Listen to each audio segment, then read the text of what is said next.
பாத்தியா எல்லாரும் எவ்வளவு ஆள காத்திருக்காங்க. நீ லேட்டா வந்துட்டு என்ன சொல்றியா? நான் லேட்டா வந்தாலும் லேட்டஸ்டா வந்திருக்கா. நம்ம லேட்டஸ்டான விஷயத்த சொல்லல. சுமார் 2000 வருஷத்துக்கு முன்னாடி சரித்திர நாயனாக பிறந்த நம்ம இயேசுசாமியை பத்தி தான் சொல்ல போறோம். சரிக்கா, சொல்லுங்க சொல்லுங்க, நானும் கேட்கிறேன். ஆடு மேய்க்கும் இடையர் கூட்டம் ஒன்று அங்கே இருந்தது. தேவதூதன் அவர்களிடம் சென்று இயேசு பிறந்த நற்செய்தியை சொன்னார். எப்படி சொன்னார்? பயப்படாதீர்கள், இதோ எல்லா மக்களுக்கும் மகிழ்ச்சியூட்டும் நற்செய்தியை நான் உங்களுக்கு சொல்லுகிறேன். இன்று ஆண்டவராகிய மெசியா என்னும் மீட்பர் உங்களுக்காக தாவீதின் ஊரில் பிறந்திருக்கிறார். குழந்தையை துணிகளில் சுற்றி தீவிர தொட்டியில் வைத்திருப்பதை காண்பீர்கள். இதுவே உங்களுக்கு அடையாளம் என்று கூறினார். உடனே இடையர்களுக்கு சந்தோஷம் ஏற்பட்டு பாடினார்கள் ஒரு பாட்டு. பாட்டு மட்டும் தானா?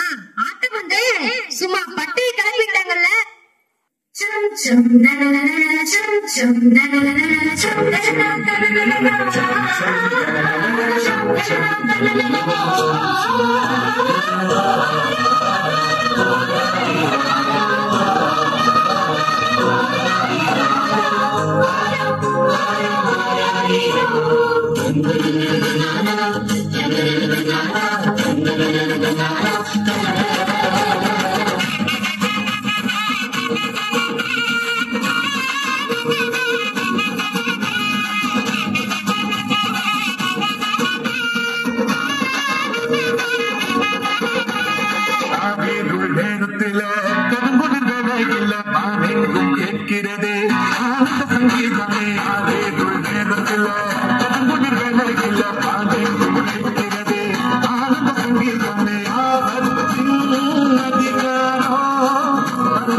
கூட்டம் பார்க்க ஆயக்குள்ளாம் போக ஏரோது கட்டுக்கலங்க பண்ணாரு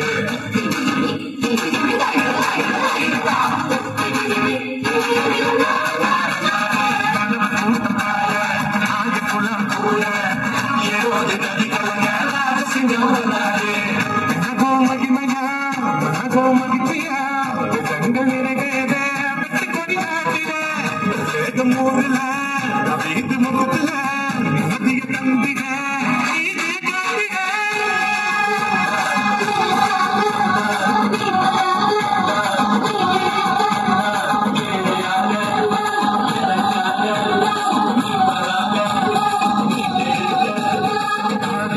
நேரத்தில கடவுளில் கேட்கிறது சங்கீதமே நேரத்தில கடவுள்